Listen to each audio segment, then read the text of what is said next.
gospel gathering. Oh, fantastic. So let's start all over again. Good evening, everyone. Welcome to the People's Parliament, powered by Rescue Nigeria. Rescue Nigeria is an organ of the Initiative for Good and Informed Citizenship. I'm your host, Funke Treasure. Well, what is it about Rescue Nigeria? What are we talking about at the Parliament today? First of all, Rescue Nigeria is an organ of the Initiative for Good and Informed Citizenship. The group finds it distressing that most Nigerians just talk. They do a lot of talking and do nothing. They believe that talk is cheap and we all need to do something, get off our bums and do some work about nation building. The theme for today's engagement is a new foundation for Nigeria's greatness, rebuilding Nigeria from the ground. And we have eminent Nigerians, able public personalities, media personalities who are here to give justice to the theme, to talk about it from their perspective and to see how we can all move forward after an eventful election season. Our guests today are Hassan Gimba, a Nigerian journalist, writer, public commentator, and online publisher. We also have Ms. Abiola Raimi, who is an experienced education professional with over 37 years experience, taught in 3 continents across every class in primary and secondary school, as well as adults in university. We also have joining us Malam Okwechime Abdul, a journalist, reporter, creative writer, radio host, journalism teacher, strategic communications consultant, and music business impresario. Okay, so the 3 guests we have today are going to be talking again about how to rebuild Nigeria from ground zero. But before we go on, I'm going to yield the platform for a little while to Wale Croft to talk to us about Rescue Nigeria, which is actually a non-partisan group. Let me yield to Wale Croft now so we can get this over with and dive into the business of the day. Welcome everyone again.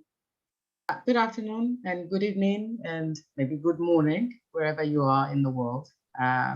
Thank you for honoring our invitation to be here today. And it's our hope that whatever we have to talk about today will resonate with you and that we will all be galvanized by it to do our bit to actually make our nation a great nation that we will all be proud of. So what is Rescue Nigeria? I think, as it says there on the screen, we're under the auspices of the Initiative for Good and Informed Citizenship. It's all about us, not about anybody else, but about us, our citizens of the country. We are a growing movement of people, and I think we're all unified around a common goal, and it is about for the betterment of our nation. And like we said, and as our moderator said, we're not a political party, and we have no political party or association or affiliation with anyone. We are Nigerian citizens who are concerned about our nation. So we have no political connection. We are not promoting anybody. We're not promoting any party, and we are not for any party. We are for Nigerians. And our aim really is to bring millions of educated Nigerians serving in different spheres as leaders to work towards making our citizens self-aware of our collective responsibility to demand better and functioning society. I think it's about all of us. So the power from the people with a strong motivation, but it needs all of us, though, to participate, to be engaged, and to be passionate about it. So we are looking, it's all about people, everybody, everyday people, educated people, concerned people partnering with us to support the achievement of the goal. Next slide, please. So what would we like for you to do? Remember, the focus is about us as citizens. If we don't take ownership, we cannot drive and we cannot demand and we cannot foster good citizenship and good leadership. So what do we need from you, or what can you do next? Because you say, I hear you, you talk about good citizenship, you talk about wanting everybody to sign up and be committed. I think it starts from you registering to become a member of Rescue Nigeria from the link on screen, and to volunteer to become active. And what do we mean by that? We want people who are passionate about change, and we on different platforms, people have asked the question, so what do we do? So we stop talking about it. First, we need to educate ourselves. We need to confront the issues by coming to an understanding of what they are and understanding our own responsibility towards making that change. And then it all starts from us. People say, how do the fire become a wildfire? It starts from lighting a single match. So we educate ourselves, we go from there, where we all contribute, we all participate in growing the awareness of what we can do as good citizens, and how we can then encourage other people to become good citizens. So the whole idea, register, become a volunteer, then we'll learn more about how we can organize ourselves in smaller groups and then grow from there, because we cannot do it alone. We need all of us. So you can follow us on Facebook, and all the social media handles are all there, where you can follow us, where you can learn more about this movement. But we are pleading with you as good citizens who are interested in the betterment of Nigeria to please join hands with us, and let's work together to develop, to grow the solution that will bring forth a good society for all of us and for future generations. So, thank you. Thanks very much, Wale. Interesting the way we're starting today. Thanks for that illuminating one regarding Rescue Nigeria. Right, I don't know about you, but for me, living through the last election season in Nigeria was both instructive and, to use that word again, illuminating in many ways. I personally saw how Nigeria's fault lines of religion and ethnicity were exploited by politicians mercilessly, how many young Nigerians became willing tools in the hands of these politicians to further divide the nation. The intrigues about INEC, the beavers, which became the, the sexiest word this election season, this idea, there are many things that the last elections threw up in Nigeria. And for me, I believe that the nation needs healing, because quite a lot of things developed from the 2023 elections, both presidential elections and the gubernatorial elections. Perhaps the most dramatic was the Binani phenomenon in Taraba State. But I'm not going to preempt our speakers today. I'm going to yield the floor to them, welcome them again. The theme, if you're just joining us, is a new foundation for Nigeria, for Nigeria's greatness, rebuilding Nigeria from the ground. I wanted to say from ground zero, because it looks like we're just back to, the beginning all over again. Our guests are here. Hassan Gimba is a Nigerian journalist, writer, public commentator, and online publisher. He was editor at Leadership newspaper. He was one-time spokesperson for the Nigerian Minister of Science and Technology. Presently, he publishes Neptune Prime. That's in English, Neptune Prime, also in Hausa. These are online newspapers based in Nigeria's capital, Abuja. He also publishes Neptune Prime magazine, which is hard copy, and he owns Neptune Prime online TV. So we have an eminent Nigerian, a seasoned media practitioner with us today. He also writes for Blueprints newspaper as a columnist, as well as other online platforms. He's written more than 500 articles, basically on politics, good governance, security, and again, particularly concerning Boko Haram and armed bandits in northern Nigeria. It's a pleasure to have you join us on the People's Parliament today, Mr. Hassan Gimba. Also with us is an experienced education professional. She's put in 34 years in the profession, and she's mainly focused on children in their final years of primary school, preparing them academically and emotionally for their transition to secondary school. She's been a Nigerian primary ed teacher at 29 years of age. So you can imagine the experience she's gathered over the years. She's held various leadership posts in British primary schools as well, including mathematics, science, and literacy, as well as responsibility for more able learners, which is otherwise known as gifted and talented, design and technology, religious education, and geography provision over the years. She's got a long and, very detailed profile, but I'm just going to stop there. It's a pleasure to have you join us today, Miss Abiola Raimi. And last but not least is a renowned journalist, reporter, creative writer, radio host, journalism teacher, strategic communications consultant, and music business impresario, Malam Abdul Okwechime. He's been an assistant editor with This Week magazine. He's worked as a writer with Sunday Times newspaper. By the way, I met Josie Ajiboye the other day. He was a renowned cartoonist with Sunday Times as well.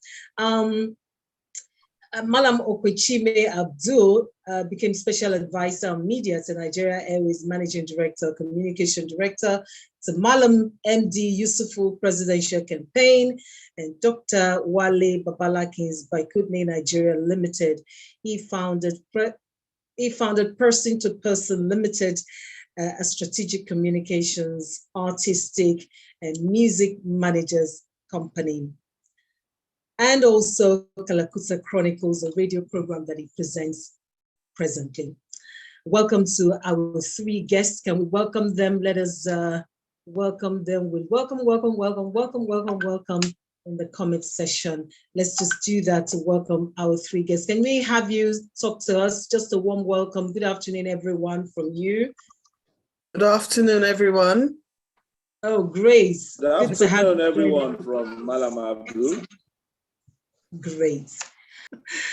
So let me allow our speakers, our guests, to have the first shot at the theme for the Parliament today: a new foundation for Nigeria's greatness, rebuilding Nigeria from the ground.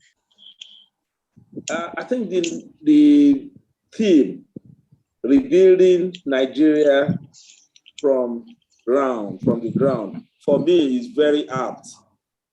Why I say it's very apt is that the word rebuilding itself connotes that there had been a building somewhere or sometime before. Either the building had collapsed or it has not lived up to the expectations of the builder. In whatever way you look at it, I think Nigeria is in that condition now. Both, if you say it has collapsed, you might be right. If you say it has not met the conditions of the builder, you are definitely right. So that's why I say that theme, rebuilding Nigeria from the ground, is very apt. Then let's move on to Madam, our third guest, Madam Abiola Raimi. Good afternoon, everyone. Apologies, I'm having difficulty with my camera. I will keep working at it. But yes, this topic is very dear to my heart. We are all, well, let me speak for myself.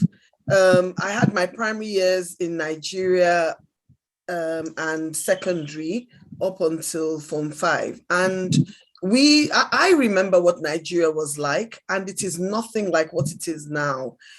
In terms of the education as well, I mean, yes, so many of us went to fee-paying schools that were not government schools, but we could see government schools, and now the government schools are much worse than they were. There's always been this divide between the haves and have-nots. have-nots. And in our day and age, after all these years, we should have a more egalitarian Nigeria. That, by the way, well, in my days as a Nigerian teacher, that was the national policy on education, an egalitarian education system to produce an egalitarian country where everybody could achieve their maximum. So this, as I said, this is something very close to my heart. I have a few ideas of things that we could do, and I'll be very happy to share them with you in the next hour or so. Thank you very much. Thank you, Ms. Abiola Raimi. The word that jumped at all of us from what you've spoken about is egalitarian system. We'll return to that so that you can further open up what you mean by that and how that relates to Nigeria, moving on from the elections that we had in March. First of all, there must be unity and trust. As long as the people are divided, they can never achieve anything. It is just like the story of an old man who was about to die, and he gathered his children, gave them a bunch of broom and said, break it. None of them could. But when he gave each one of them one, they easily broke it. In Nigeria now, there is it's so unfortunate we are coming out of an election that prior to it so divided along our fault lines. The Muslim against the Christian against the Muslim, the Igbo against the Yoruba against the Igbo, Hausa against the Igbo, you know, things like that. Just like everyone to his tents, and God for us all. So we just have to understand that we are all Nigerians, first and foremost, and whether we like it or not, we don't have any other country to call our own. Therefore, we have to start building trust. You know, unity and trust is akin to building a house. You deliberately put a block on top of a block on top of a block, then you get a house. Therefore, we have to do things deliberately that will make us trust one another and also forgive one another. Without that, we can never develop the country. Therefore, first and foremost, it's unity, trust, and understanding. Right. First and foremost, it's unity, understanding, unity and trust. That's what you started with. And you said understanding is also key.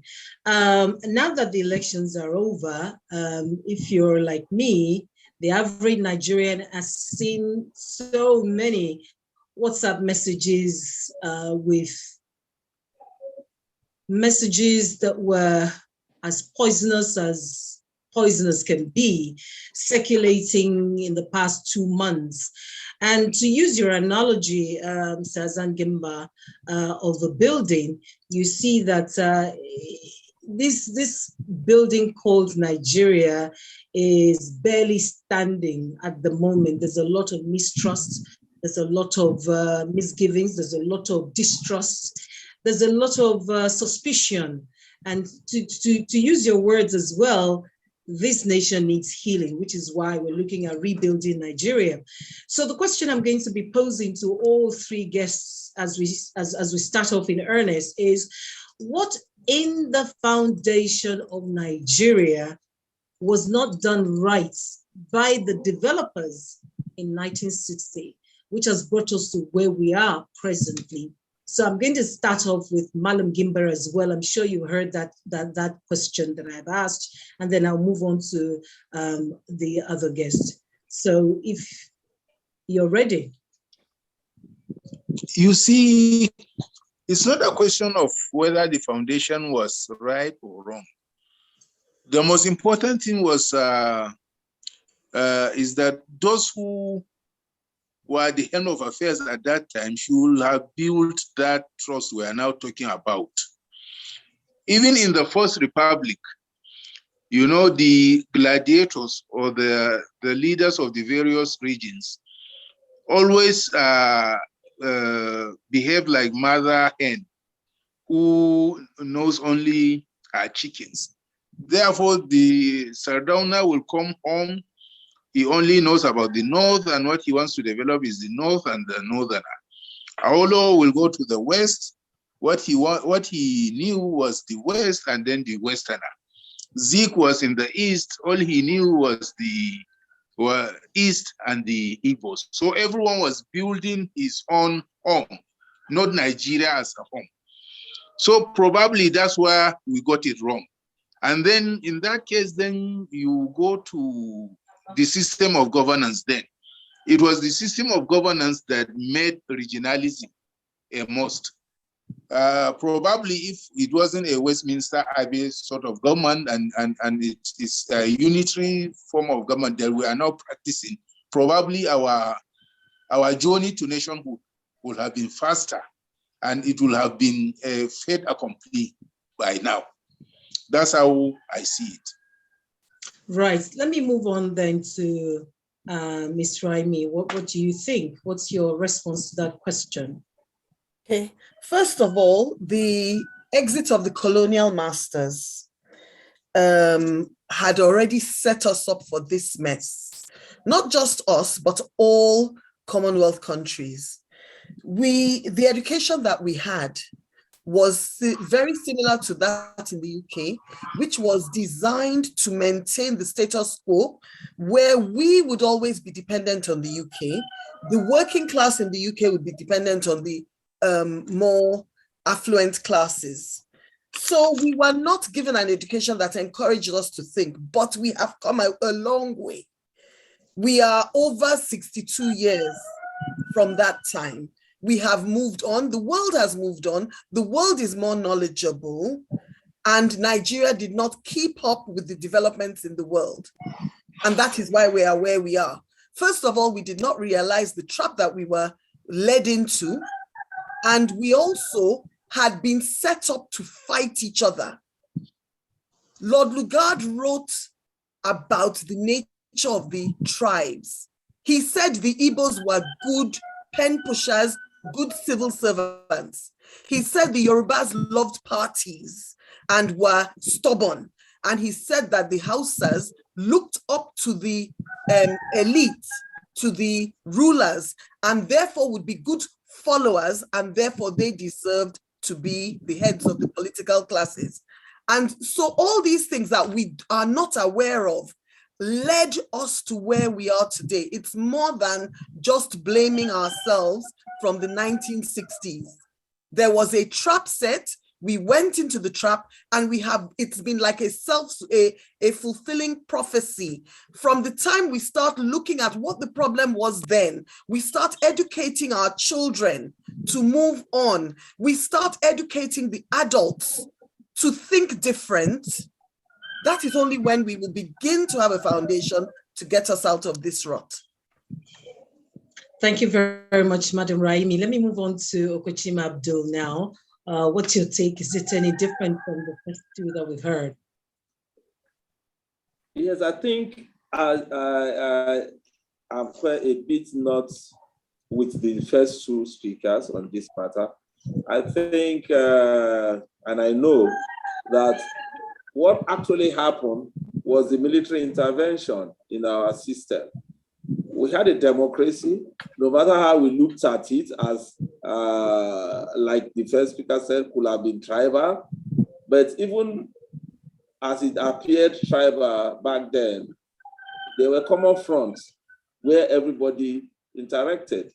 There were common fronts where people mingled with each other, and the divisions that we notice today was not really there in that First Republic. But back came the military intervention in 1966, and everything that had to do with democracy was slaughtered on the altar of what they described as coming to change the people. They said there were 10%ers. They said there were people who didn't believe in Nigeria and they were corrupt. But when they came, the military themselves came, what they offered us was worse than what they tried to correct. More so, they now further created divisions among Nigerians I think we had 3 regions then, or 4 regions. They cut it into 12. Then division started. Then people started noticing that, they have given that man a state. They have given those people a state. Let me to fight for my own state. People that used to live together, that used to intermarry together, became strangers to each other. Military caused all of that. The corruption they said they were coming to stop became escalated. As a matter of fact, it was like armed robbery because they had the guns and you couldn't even challenge them. The strife that they said was happening in the western region, the Operation Wet here that led to some killings in the north, became worse. Of course, they led to a civil war, and we all fought that civil war, and still we were not able to get out of what they said they want to get out of. After the civil war, the military regime continued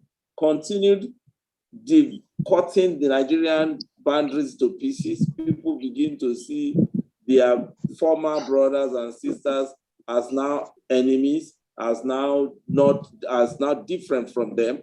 And that was how we got to where we are up to now.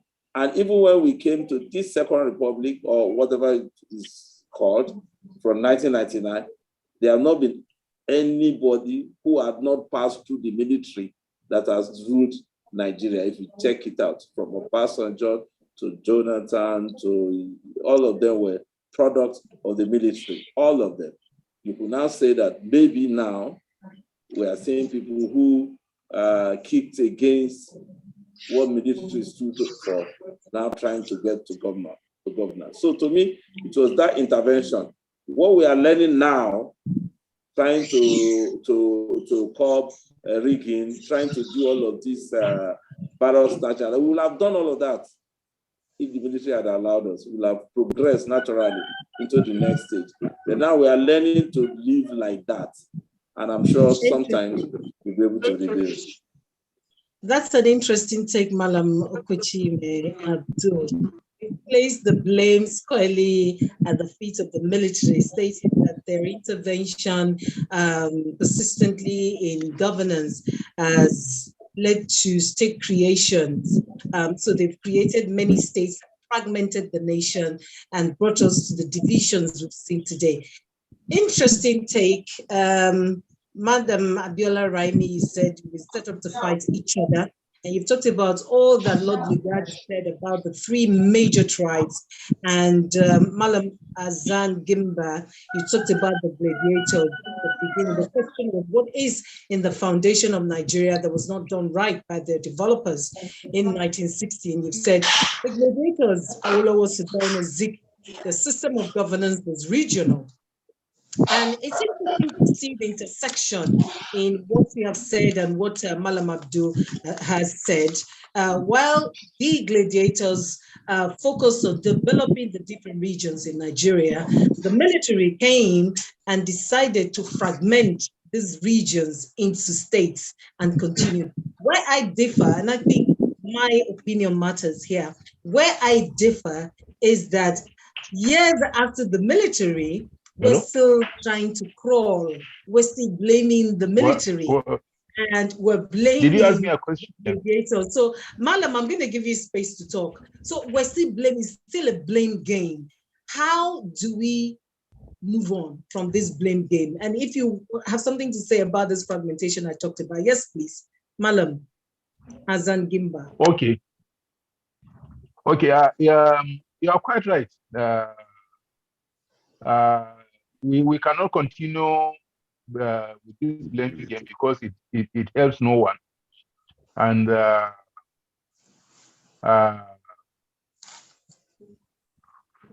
we will just continue doing it that way. Therefore, the most important thing to do, as I earlier said, is that issue of unity, and then reorientation, because it is so unfortunate that even kids now are aware of fault lines. I remember when we were in primary schools, when we were in primary school, I don't think I went to school with Igbos and Yorubas, but we never thought this person is Igbo as Igbo. or this person is Yoruba as Yoruba, or this person is Christian as Christian, or Muslim as Muslim. We all saw ourselves as one, as brothers ourselves, even when we came to secondary school. But it's not the case now. Therefore, I think we need to have probably civic education, but we have to start teaching our kids right from primary school. It is the future, not now. We may have to give up on the older generation, but we have to start reorienting our kids on the need to know that they are their brother's keeper, that they are one, that they belong to one country, and therefore they should not look at all these differences as more important than being a Nigerian. I think this is what we just have to start doing. Thank you very much. I see Madam Abiola Raimi's hand up. Yeah. Go ahead, Madam, jumping. Okay, first of all, I'd like to address what, or at least just respond to what Malam Abdul said. Because if the problem was our military, why is it that this problem, the Nigerian military in particular, why is it that this problem has been reproduced and reflected widely till today in many African countries? The corruption was a seed actually planted by our colonial masters. They are the ones who taught us to be corrupt, and we have taken it and we have perfected it. Or even, made it worse, is what I mean, perfecting negatively, but propagating it worse and worse and worse. We've used our genius to make it the worst it could be. But if you think about it, let us look at Ghana. Ghana was going down our path, and then they have now overtaken Nigeria in the positive light after they had a leader who opened his eyes and knew which part and what to address. So much so that, at least I know people of my age who sent their children to universities in Ghana. When West Africa was West Africa, people who were scholars could go to university anywhere. But then, there was a wave of people sending their children to Ghana to university because of how Ghana has evolved, or how it evolved, certainly starting with Rawlings and then moving on. So that's my first point. The second point is, when Malam Gimba, is it Malam Gimba? When he talks about how it was when we were younger, and all of us considering ourselves as Nigerians, we had a very lovely national anthem. Nigeria, we hail thee, our own dear native land. Though tribe and tongue may differ, in brotherhood we stand. Right? We sang it, we believed it, we did it. We saw at least a lot of the people we knew trying still to do, they had lived under colonial times, trying to do the right thing.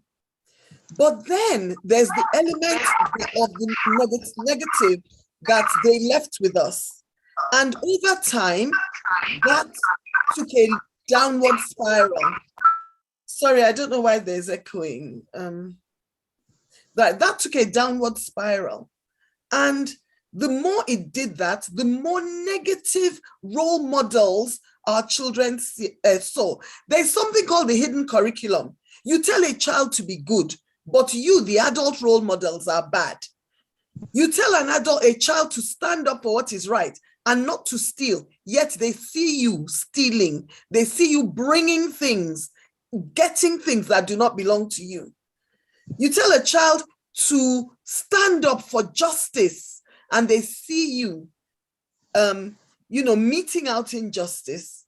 They learn that what they should take heed to is what you do, not just what you say. And that is where we need to go. This education thing I'm talking about and correcting this, yes, we do need to start from the children, but we, the adults, also need to think about how we are going to be role models, how we are going to call out the negativity, and the bad models. The other day on WhatsApp, there's something going around, a lady who went to a baby's naming ceremony. She's a relative of the baby. And she held the baby and she said, the same way there are people stealing Nigeria's money, you will steal. You know, when they do the naming to Yoruba naming ceremony? I think we all saw the WhatsApp, that WhatsApp video. It's a curse. Yes. She's cursing that child. Yeah, and your point is well made, so that we can engage even more. Let me stop you there with all due respect. Now, what I've seen, and you've touched on very important points there. You've talked about negative role models, Madam Abiola, Raimi. You've also talked about corruption and the how sound the Ghanaian education system is. So much so that they've been able to maintain that over the years from Rawlings downwards. I'd like to go to Malam Abdul here. You've seen the dynamics in the last elections. We've seen the belief of the new Nigerians that we have today, these young Nigerians. How do we fix the foundational flaws that we have, seeing that it looks like we're passing it down to generations and it's further dividing the nation? If we say we have a new force in the young people, we are deceiving ourselves. I worked with them all through this period of elections, and I know they are as divided as the others. They don't have any difference. The only power they have is the power of what they call the new media. I will come to that eventually. That is one very...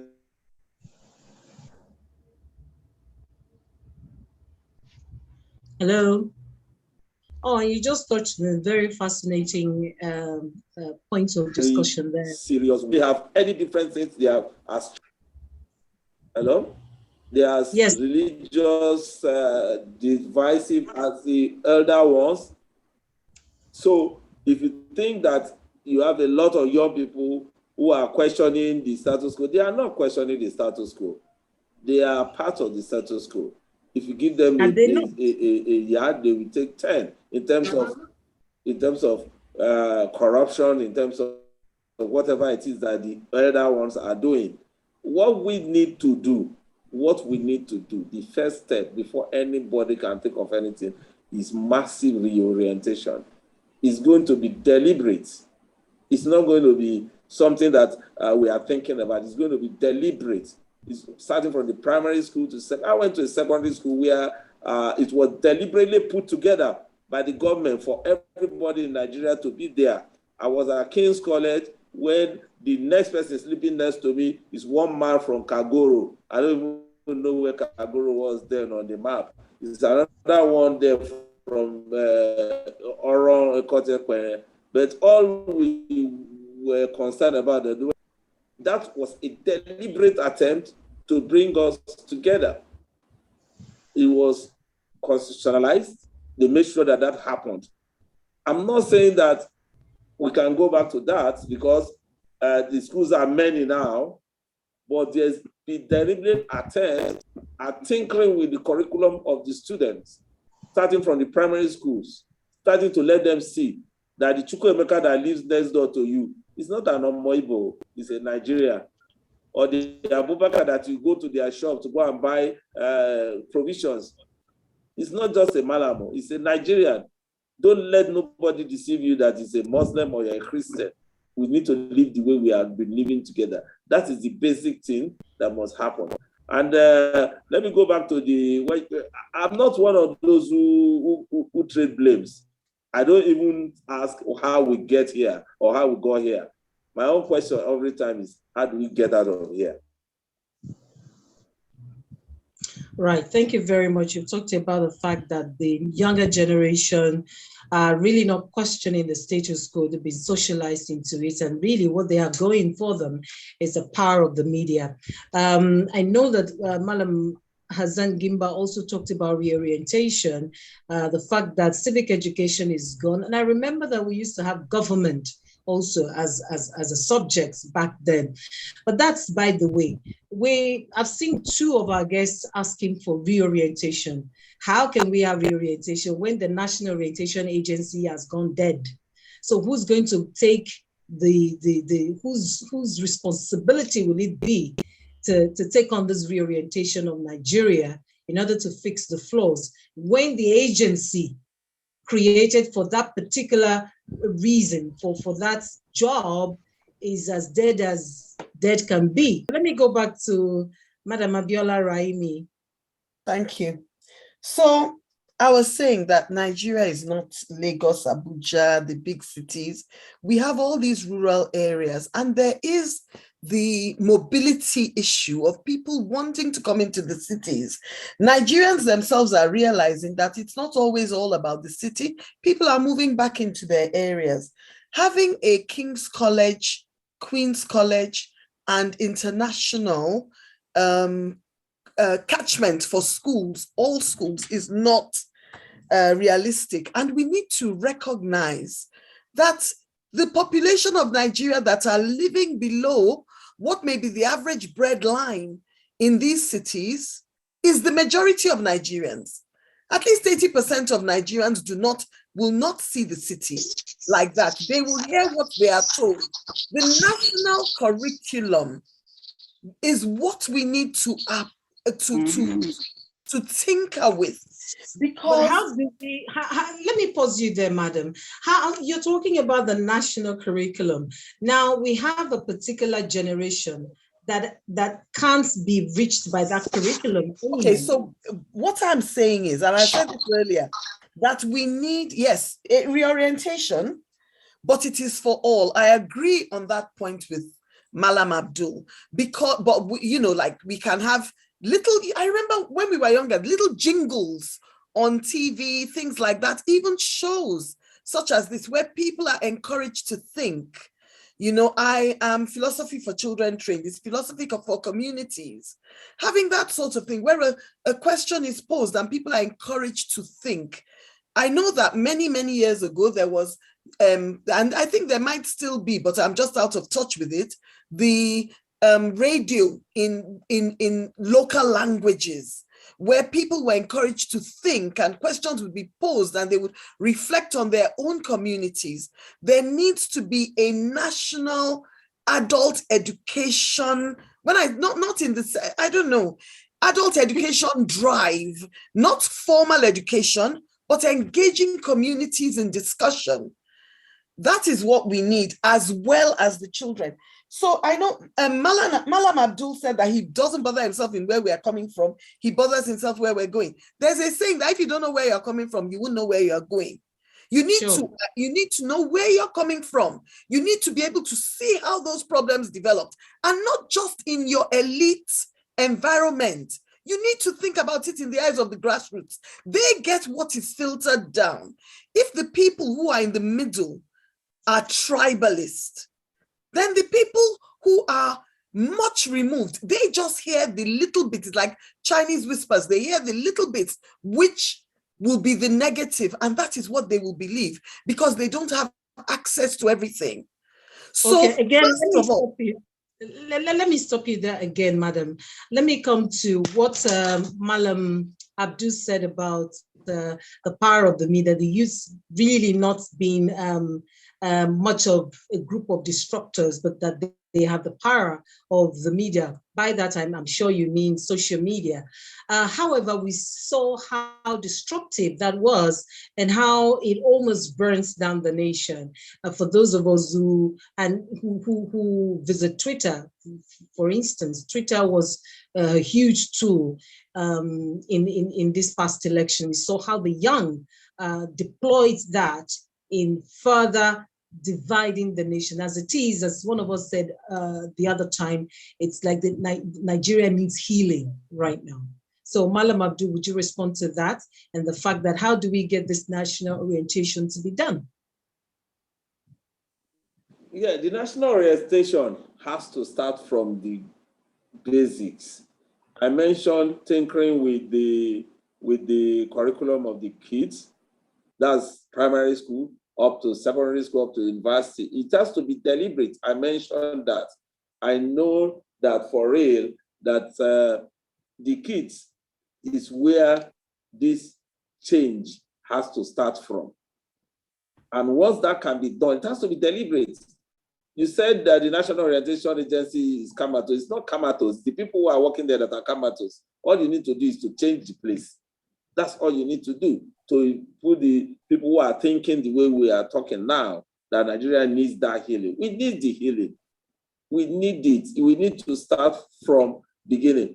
Don't be deceived about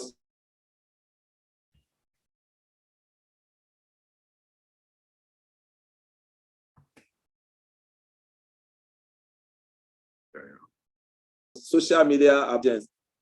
Twitter and child's play, that's what they deployed during this past election. You'll be surprised at what we are saying here now. If I give it to some of the people that work with me during this past period to doctor it, you will wonder whether you ever attended this Zoom. That is what they call the new media. They just change. There's no truth anymore. What you see outside there, there's no truth anymore. It's deliberately twisting the facts to suit the purpose. You can't even put gates because there are no gates. I hear you, and that is what I want to say. That is exactly. I'm listening. I think we're having network issues, so it delays our responses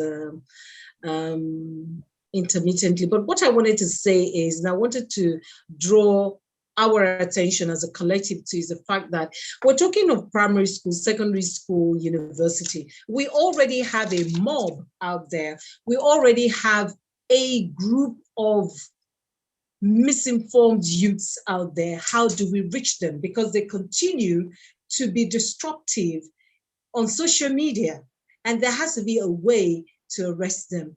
We're talking of the National Orientation Agency. How do we move forward? How, if we're not talking, as Rescue Nigeria has said in their bio of their WhatsApp group, that we need to stop talking and do something. Nobody has called the National Orientation Agency to order. Last week, I was on a TV show and I said to them, where is the National Orientation Agency? Pre-elections, during elections, post-election. I cannot be the lone voice in the desert. We all have to call out the National Orientation Agency. I think that's what Rescue Nigeria wants us to do, to be active citizens and to say it as it is. If we're not calling them out, nobody is going to change anybody in National Orientation Agency. They're going to remain comatose, the people and the agency. That's the point I wanted to make, Malam. Okay, you want me to continue? Yes, there? please. Yes. Yes, I quite agree with you that that agency needs to be turned around. But the agency itself is a government parastatal. The people there are the ones that are not doing what they are supposed to do. If you remember some of the things that Alhaji Gimba said and the other lady about jingles that we heard when we were growing up, the other jingles on radio, they were done by the same agencies. Maybe it wasn't called National Orientation then. I think it was called MAMSA or something like that. And then I will remember the work of, yeah, they deliberately went for those things in the society that was bringing us apart, particularly corruption. Right now, that agency is not interested in anything anymore. But this Rescue Nigeria is saying that to move this country forward, that agency must first and foremost be tinkered with. They must bring people who are forward-looking, people who know that this is where the problem lies, our orientation. The young people that are on social media, they can use that National Orientation Agency, if it's well structured, can use same young people to push what we are talking about. They can reorientate them to see that the issue here is Nigeria. It's not about tribe, it's not about religion, it's not about anything. It's just about this country, Nigeria. If we want to stay together, this is how to do it. Okay. And those same youth, surprise, will channel their efforts towards this change. Thank you. I'm going to return to the issue of describing who a Nigerian is in the context of rebuilding Nigeria. But let me hear from Malam Hassan Gimba, who was cut off by the network the other time. Malam, can you hear us? Are you ready to contribute now? Yes, I'm hearing you. So yes, please go ahead, sir. Okay. You see, I want to give a little story. When I was in primary school, then it was the old national anthem, where the stanza where it said, "O Lord of creation, help us build a nation where no man is oppressed." In my infantile thinking that time, because I was maybe about 6, 7 years, the thinking was help us build a nation. I was imagining that we were praying to God to help us build a wall around Nigeria. That is on the map of Nigeria, where you see the drawing. And then no man is oppressed. My thinking was that no man will be taken and thrown over the wall and outside, so that everyone will remain in the country and enjoy it. And it used to bring some tears to my eyes. You see, this type of things bring out and makes you nationalistic and patriotic. So, and national anthems make a country. You see most of these countries that die. You see people that die for their countries. If you hear that type of national anthem, it's something that makes them great. Then we have to revisit that one. And secondly, as we have all been saying here, we all agree, it has to start from what it is said, catch them young. We have to start from cradle. When when children are born, they have to be taught that Nigeria is your country. You have no other than it. Sacrifice your life for it. Do whatever you can for it. And also, the government too has to reciprocate, or those in leadership, because when they will tell you, Kennedy said, ask not what your country can do for you, but what you can do for your country. But before he said that, America has already done a lot for its citizens. So what has your country done for you or been doing for you? If you look at the average Nigerian now, he gets his own security, he gets his own water through borehole, he gets his own NEPA through generator. Then how can you sacrifice for someone that doesn't even know you exist? If you are sick or your family is sick, if you take them to the hospital, if you don't have money, you watch them die. The country does not do anything for you. So leadership too has to be responsive, so that the people will say, yes, my country knows me, my country recognizes me. And then you wouldn't want to even go out of the country or to think, this is a useless country.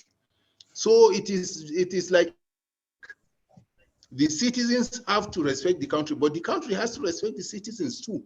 And you can only do that through leadership, but then that's another cycle. How do you get through leadership? We have to, as we say, sacrifice for it, so that when they become leaders, they do what they can for the country. But if we allow things to go as it is now, and our those coming up now become leaders, they will be worse than the current ones, because the thinking of everyone now is, how can I make it? How can I build mansion too? Right. How can I buy the most exotic car around? So reorientation is important. As we all said, it is a deliberate thing. It has to be done deliberately. But the leadership too has to deliberately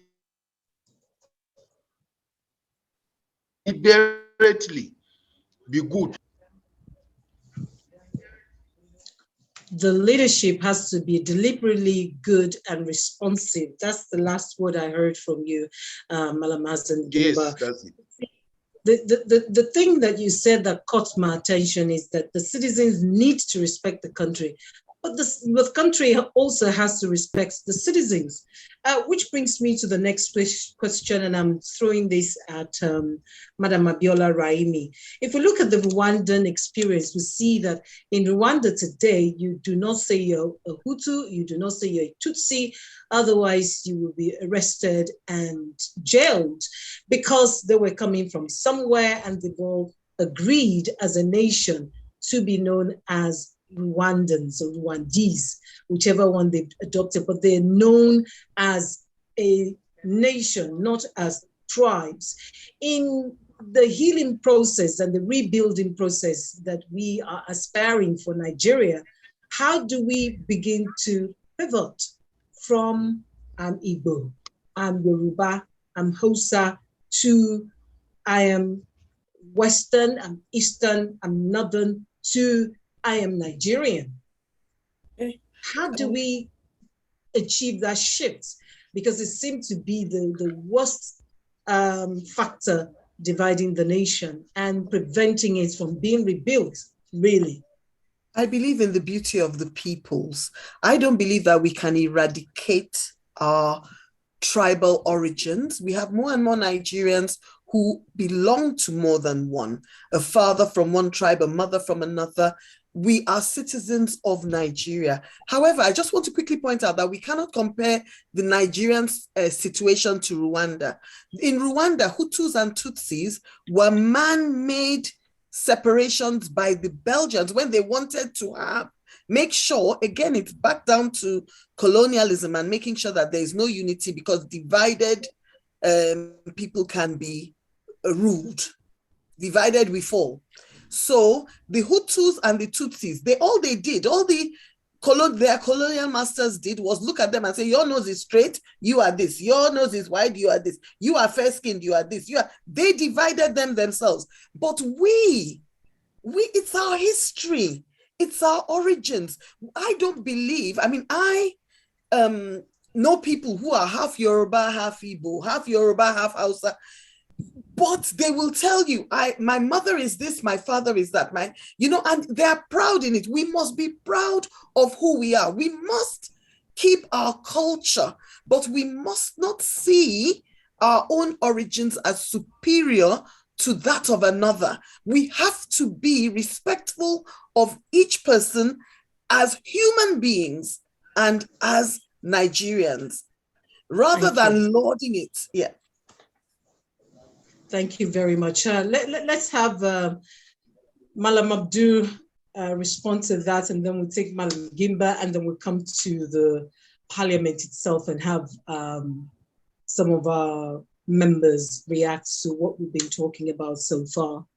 Yes, Malam Abdul.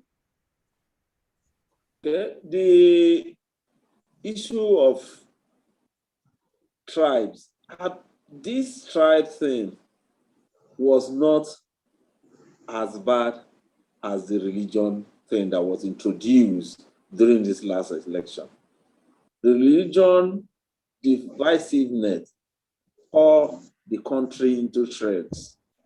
Places where people had acted as one. For the first time this election, they were at each other's throats. My mom is from Adamawa. In Adamawa, if a Christian is the governor, definitely the deputy must be a Muslim. And so the other way. And we had lived like that for years. My younger brother is a pastor in Redeem. So also are many like that in Adamawa. In Adamawa, you see dad, Christian, mom, Muslim. Particularly if you marry a Fulani lady who definitely you cannot change. But this last election, even in Adamawa, they tore themselves apart because of religion. Some people introduced religion into the mix, and it became a weapon. I was listening to a priest, a Catholic priest, on TVC, I think during the week. He said the churches normally were supposed to be places where people go to find sanctity, to find peace. He said, but now the churches need to be sanctified. The charlatans, his words, he said that charlatans have taken over. Although his own solution on television that day was that we should intermarry. Intermarry is as easy as saying it, but you first need to work on the people to believe that I need to marry that lady. She's Muslim or she's Hausa. They first need to agree to that. That is where this orientation thing keeps popping up, and it must be done. We can't escape from it. No matter how glossy, no matter how beautiful the plans of the next administration appears or look, we must come together to appreciate ourselves. Then we can all work together to achieve those goals. We must come together to work together. That's where I'm taking it up from. But let me listen to Malam Hassan Gimba, his take on this issue of citizenship of the Nigerian. First of all, we need to realize that we are human beings. You are a human being first before any other thing. If Funke was born in Maiduguri, her name would have been Falmata by now. We never chose our parents or the tribe we would come out of. If I were born in Onisha, I could be Okwechime. So it is circumstances that made us what we are. Most of us are Muslims because we were born by Muslim parents. Most of us are Christians because we were born by Christian parents. Maybe just about 5% after growing up sit down and think deeply about the religions and then arrive at a conclusive conclusion that this religion is the religion that is supposed to be for me. No, we inherit our religion and we die with it. So it shouldn't be a thing that should make us be at each other's throats. Because we never chose to be what we were. It's just circumstances, nature. God put us where we are. And even God himself said he made us into various tribes so that we will know one another and unite. So the most important thing is once you meet with somebody, it's normal, it's natural for one to think, yes, I'm a Yoruba, yes, I'm a Hausa, yes, I'm a Muslim. It's natural. But you should always have it at the back of your mind that the person you are interacting with is a human being. Once you take humanity first, then I think all other things will fall into place. So the most important thing is for us to look at ourselves as human beings. Respect one another as human beings. Humanity first. Humanity first. Yeah. Once we take ourselves as human beings first, then we can begin to relate from there. But the truth is, we really, really, really need to make up our minds on how we want to see the average Nigerian, a Nigerian or an Easterner, an Igbo man, a Yoruba man, a Kanuri person. Because again, we always make the mistake of the three major tribes in Nigeria to the exclusion of the minority tribes. At this juncture, thank you very much to our speakers. Thank you so much for your time. Let's pivot now to members of the parliament and hear from them. I know Wale Croft has been leaving messages in the chat box. She says, Dr. Bumi Adori says it is, okay. Wale Croft says we're all Nigerians first. iPhone says we will become Nigerians first when we return to being human beings. Those are the three I can see now. But if you want to jump in and say a few things, let me take Lulu Isua first. Please allow Lulu Isua to have a say at this juncture. Quickly, admin. Let's have Lulu Isua. Hands are up. Thank you. Hello, everyone. Lulu, thank you. Can you hear me? Hello. Yes. Hello, everyone. Yes. Thank you very much. Great panel. Great, as you were there, organizing it and managing it and comparing it. Thank you very much. Listening to what all the panelists have said, I actually agree with everyone. But another thing I want to put in there, because to the best of my knowledge, I know that our youth have been without a history curriculum for about 13 or so years. So I think it's been reinstalled. However, therefore, you have half a generation, or of children, of youth, who did not quite understand the history of Nigeria. And I think there was a lost opportunity, real lost opportunity to have that in the curriculum to engage with the youth. And the reason I can't understand why it was removed. Obviously, they say it was, but I'm sure there was political. However, that when you think about the youth now, you think of the children who are on Twitter, on social media, all the people who are a little bit confused and causing more mayhem. They are the generation that have not had it. So they have been educated history-wise by what they see on television, what comes in the newspaper, people's opinion, not fact. So I think that's the first step is, thank God, I believe it's back on the curriculum. However, we now got to think, as we're saying, those little sound bites, how do we now play catch up with a generation of people who are a little bit have been ignorant to those facts? And therefore, that is what's causing part of their behaviors. So we need to figure out how we can shift that. How are we going to mend that? Thank you. Thank you very much, Madam Lulu. Interesting.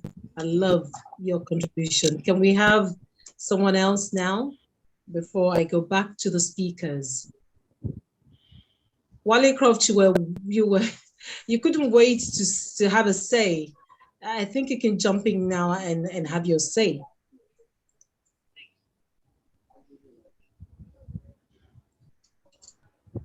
And if Wale Croft is not, I was just trying to unmute myself.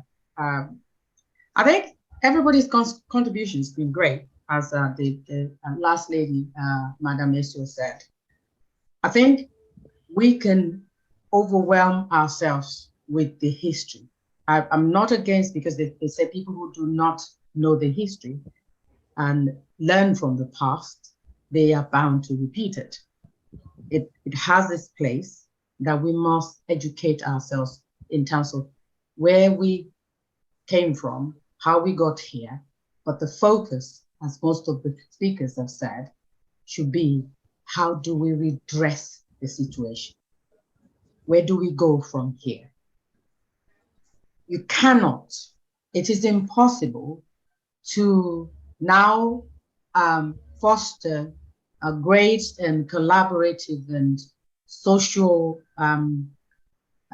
shall we say, relationship without people understanding the essence of being on this planet as human beings and the reasoning why none of us, as Hassan Gimba said, didn't choose where we were born and how we were raised. Right. But as the lady said in the chat, if we think about ourselves as human beings first, then it is possible to then be truly Nigerians. So how do we get to that point? I'd like to find out what the thoughts of the panelists are about that. Yes, our children, the youth that are being educated on the social media need to be arrested, in terms of the fact that, I'm not saying arrest them as criminals, sorry, as in their thoughts and their wild thoughts and so on. We need to harness it, but we need to focus it, because of course they're agitated.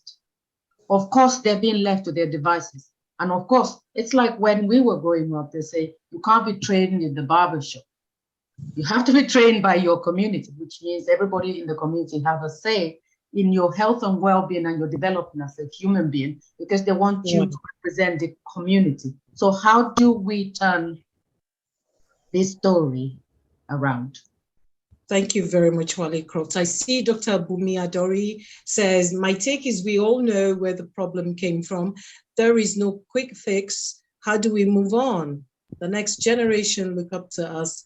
How do we help so we don't misdirect them? I think the next generation already took their destiny in their hands. They have shown over the social media how really rude they can be and how in your face they can be. Gabriel Alabode says, I believe the summary of all the lovely key elements mentioned by our where is that now? It's jumped off. By our speakers dwell solely on trust. Our deficit is extremely poor. I agree with you, Gabriel Olabode. Is there any other person who wants to speak? Please raise your hand so that you can have your say before I go on to the real final questions for the speakers.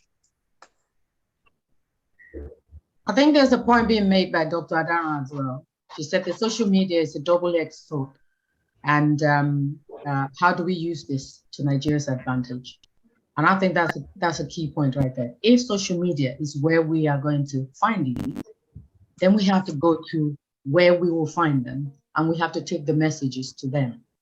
But we need to engage them. We need to encourage them to be stakeholders in this. Not that we go and talk at them. We need to engage them. We need to dialogue with them.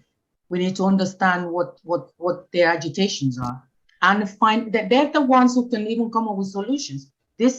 We have the larger population now are mostly in their 20s and 30s and early 40s. That's the largest population in Nigeria at this point. Right. I hear you, and I hear you loudly. I see that Dr. Adari says the social media is a double-edged sword. How do we use this to Nigeria's advantage? And I remember that Yakubu Gowon was president at 27. Some of our serving ministers got into governance at 30, 40. They've been there for 8 years, more than that. An example is San, former governor of Lagos State, been there for years. Remember one of the speakers of the Nigerian House of Representatives, what's his name now? He was a youth. He wasn't that old, but we see the same thing over and over again. How do we move forward? Ademola is saying, my concern is there any chance of having a change in the administrators of our nation, given the outcome of the last election? If there are no hands up, I'm going to pivot back to the questions I have for the speakers. Lulu Isua again, knowledge is powerful, knowledge not have knowledge, which can be dangerous. Okay, then I read you well, madam. Let me go back to the new administration. We're getting into the month of May from tomorrow, and expectations building up about the Tinubu administration. The question is, should restructuring be the first job of a new Tinubu administration if the courts agree with INEC on its verdict? Should we move forward at all without looking at the foundation? These are the questions I'm posing to the speakers now. If you just take very few minutes to speak to this particular question. I'll start with Madam. Yes, so I'll start with Abiola Raimi. Madam Abiola Raimi. It's distracted a bit there. Madam Abiola Raimi, can we start with you? The question on the new administration. Restructuring has been on the front burner for years now. What do you think? Should restructuring be the first job of the new Tinubu administration? That's if the court agrees with INEC on its verdicts of the president-elect taking Nigeria forward. For any government, whether the court agrees or not, there has to be some restructuring. We cannot continue with the foundation that we've had. But I'm going to just sideline you a little bit. And I'm going to say, from my own perspective as an educator, whatever government we have, the first thing is from local authority for arrangements. And I've never been to a government school one day in my life. I was privately educated. I went to Queen's School in Ibadan, which was quite a good school, foremost for the state and things like that. But in terms of like free schools and all that, I've not been. However, there's an issue in education, class sizes, teachers who know their pupils, no matter how many, teachers and head teachers who are accountable and not afraid of being accountable. Forget the rest of everybody else not wanting to be accountable. If we start there, it'll be a great thing. And volunteers abroad and at home who are willing to support education professionals as an act of giving back or charity. Those are essential things. If you want me to speak on each of those, I can, but I know we're running out of time. But I think that irrespective of what government we get, what we need to do first is see how we can make our education, our schools more effective. And I know that if, for example, state schools or government schools are of a high standard, that private schools will have to be of a higher standard, and they too will change, evolve. Now, many people are involved in their old student association for their secondary schools. So there's a bit of at least infrastructure and so on. We need to also now have a system where people are allowed to monitor what's going on. And furthermore, I agree with Malam Abdul about the education, re-education, reorientation of adults. For me, youth finish at 29, okay? So all the 40-year-old youth and the 60-year-old youth, they are old people. We all need to be re-educated. Nigeria, we all need to be re-educated, but we need to also start at the roots, at the foundations, and make sure it's a multi-pronged approach, and we work towards a goal, which is a better Nigeria. What do you think? I see that Wale Croft is saying unitary system is a military system. And I see two other comments there. I'll come back to those comments right after Malam Gimba. Sorry, what's the question? The question is, if the courts agree with INEC on its verdicts of the president-elect as the person to take for Nigeria forward, should restructuring be the first job of the new Tinubu administration? Well, it all depends on how one looks at it. There has been this talk of restructuring for quite a long time. But I'm more concerned about cost of governance. I will give you an example. And leadership by example. Right. Everything will take its shape. In 2015, when Buhari came in, there was a swell of goodwill. Unfortunately, he lost it. Why? How? You see, we are all aware. If we are not, then we should now know that in America, the government does not feed its president. And we copy our system of governance from them. Now, when he came in 2015, when they brought a budget to feed him of billions of naira, he could have said, okay, what of my salary? If the government will feed you as a president or a governor, then who feeds the messenger or who feeds the driver? In 2015, if he said, no, I am being paid salary, I'm supposed to take care of my family with it, all governors will have followed suit at that time. That's one. Secondly, how we leave our home, our people, our youth are unemployed, and we employ citizens of foreign countries. How? Look at the billions of naira every year that Nigeria spends in keeping people in employment in Japan or in Germany.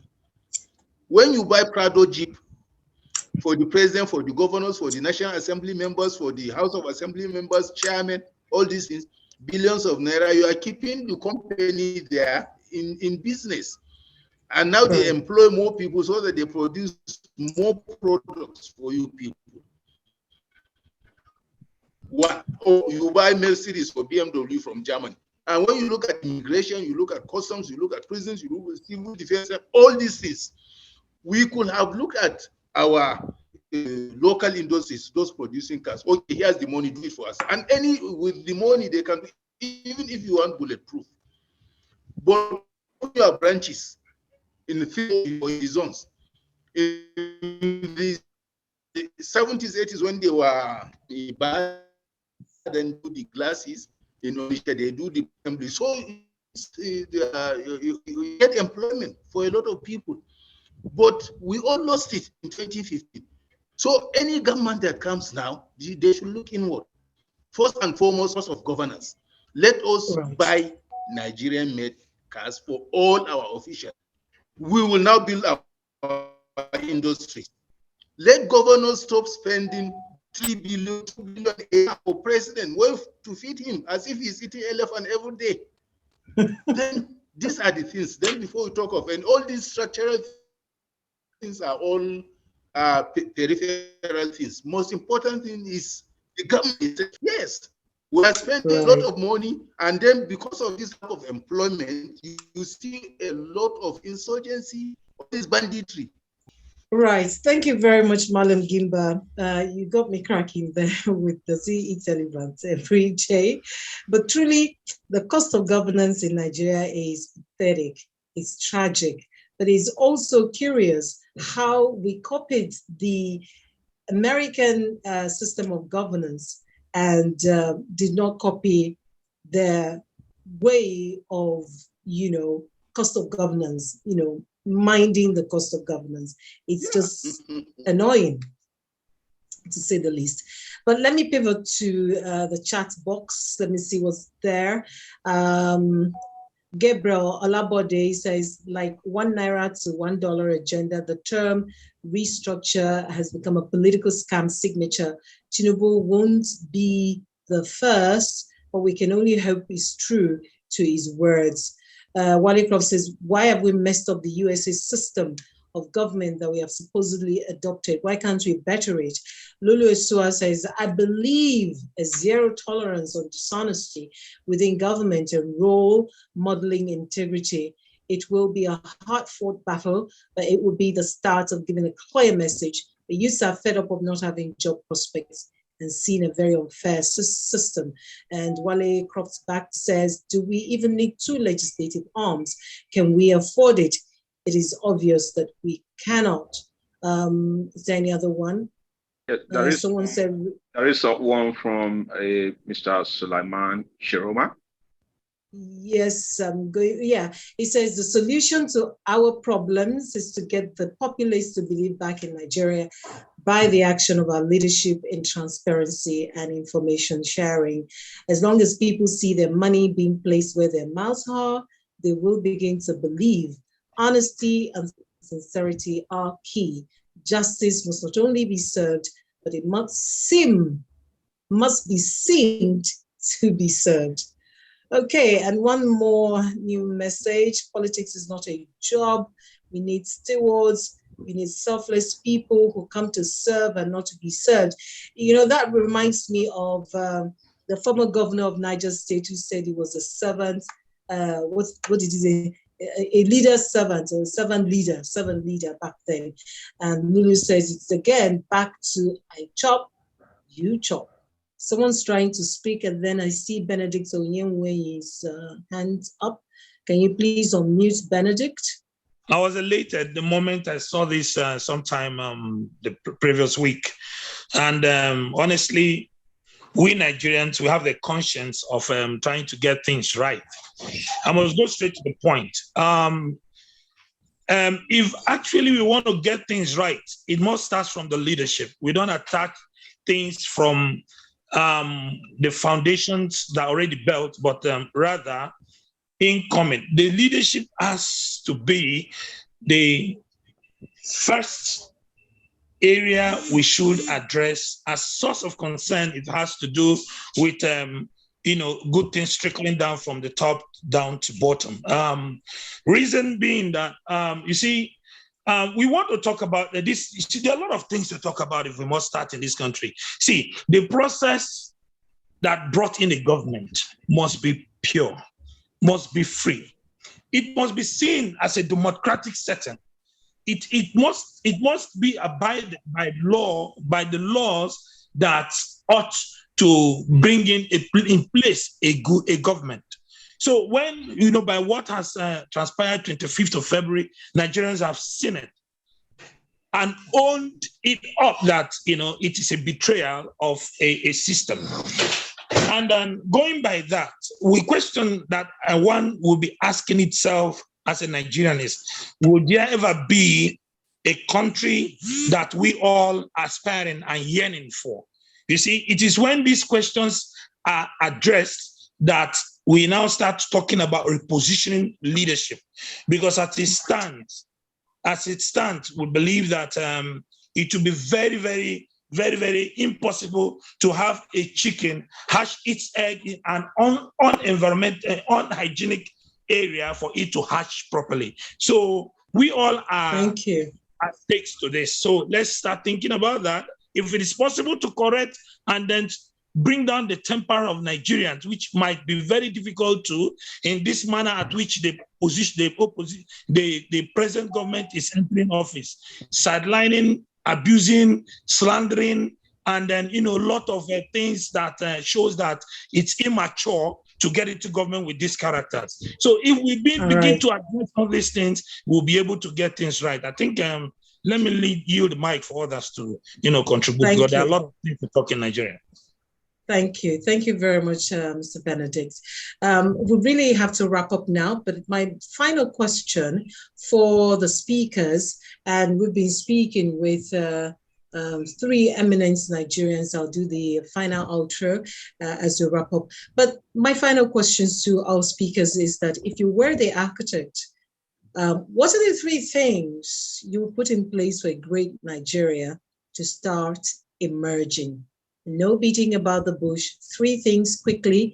I'll start from Malam Abdul.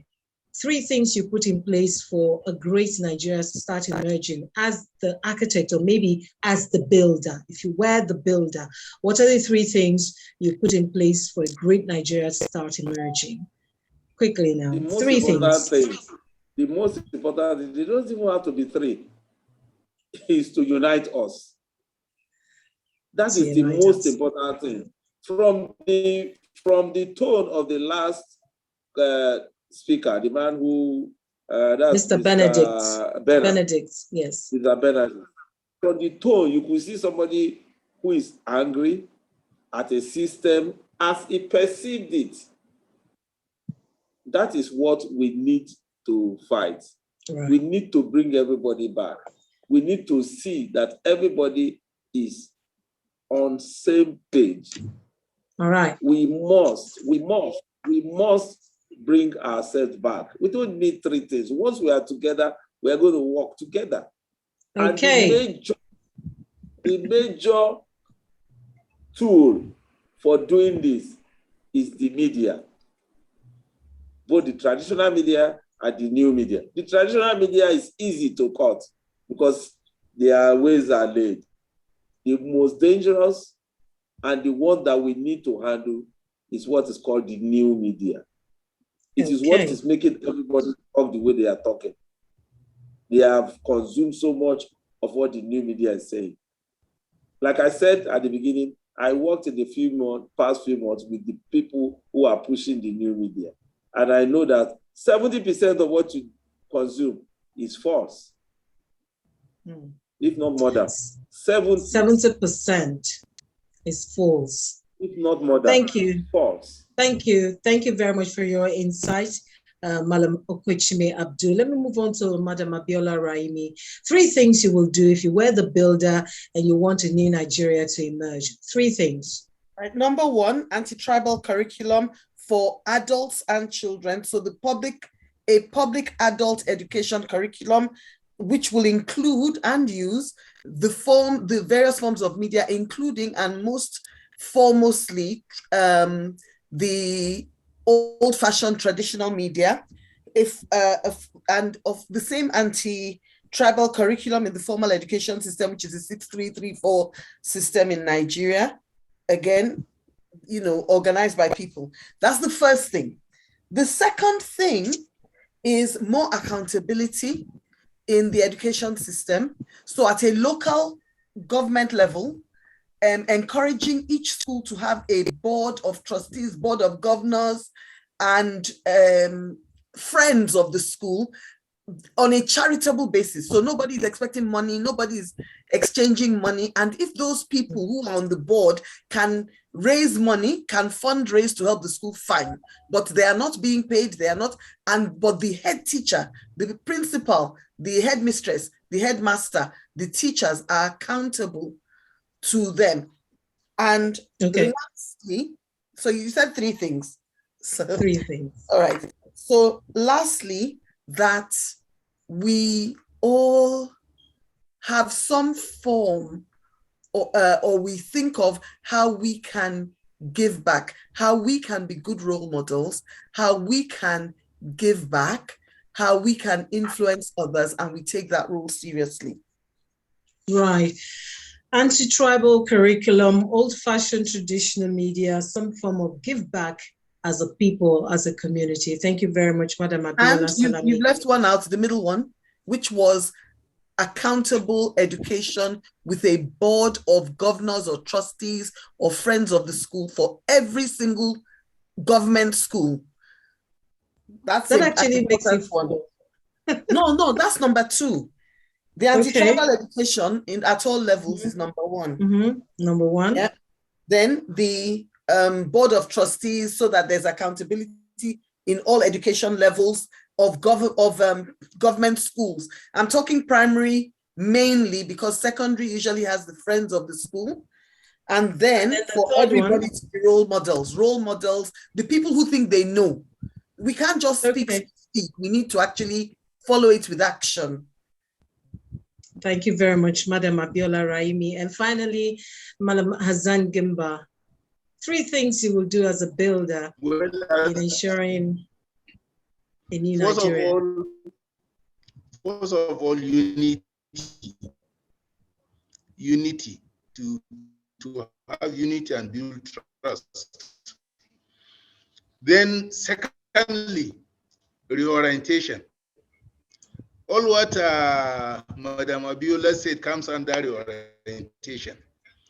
And thirdly, as Suleiman Chiroma said, justice for the high and for the low, and let that justice be seen to be done. These 3 will now make us a country, a nation to be proud of.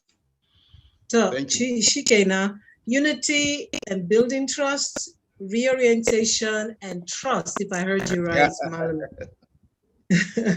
Thank you so very much. We've had and justice. Okay, we've had 3 eminent speakers with us on the People's Parliament today, and we've been talking about a new foundation for Nigeria's greatness, rebuilding Nigeria from the ground. Hassan Gimba, who joined us from outside Lagos, is a Nigerian journalist, writer, public commentator, and online publisher. He was editor, Leadership newspaper, one-time spokesperson for the Nigerian Minister of Science and Technology. He publishes Neptune Prime, English, Neptune Prime Hausa, and Neptune Prime magazine, and also owns Neptune Prime online TV. He's also a columnist for Blueprints newspaper and other online platforms. You find more than 500 articles basically on politics, good governance, and security written by him. Thank you very much for joining us today. Also, our speaker has been Mrs. Abiola Raimi, who's put in 34 years in the education sector, actually over 37 years, and she's taught in 3 continents across every class in primary and secondary school, as well as adults at university.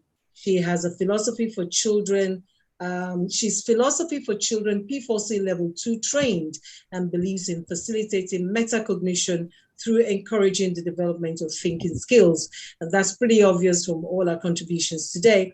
And finally, our third speaker has been Malam Okwechime Abdul, a renowned journalist, reporter, creative writer, radio host, journalism teacher, strategic communication consultant, and music business impresario. He worked as writer with Sunday Times newspaper. He was assistant editor with This Week magazine and also editorial advisor with Africa Guardian magazine and This Day newspaper. He was special advisor on media to Nigerian Airways Managing Director, Communication Director to Malam MD Yusufu's presidential campaign, and Dr. Babalakin's Bikotne Nigeria Limited. It's a pleasure to have had the three of you on the People's Parliament today. From my end here, I'd like to thank every member who joined us to make this work today. Thank you, everyone. Thank you, Faye. Thank you, Jeroma. Thank you, Wale Croft. Everyone who left a comment. My name is Funke Treasure. Over now to the Rescue Nigeria team to rescue all us. So, yeah, thank you so much. Thank you, everyone, once again. I think just as a final, for some of the people who may have joined late, just to remind ourselves that please go to all of our social media outlets. Please join us. Please register to become a volunteer. We've heard our speakers, we've heard their contributions, and invariably it is up to us, it's down to us to build from the ground up, every single one of us. So join us, register with us, and volunteer as well. So thank you so much. Enjoy the rest of your Sunday.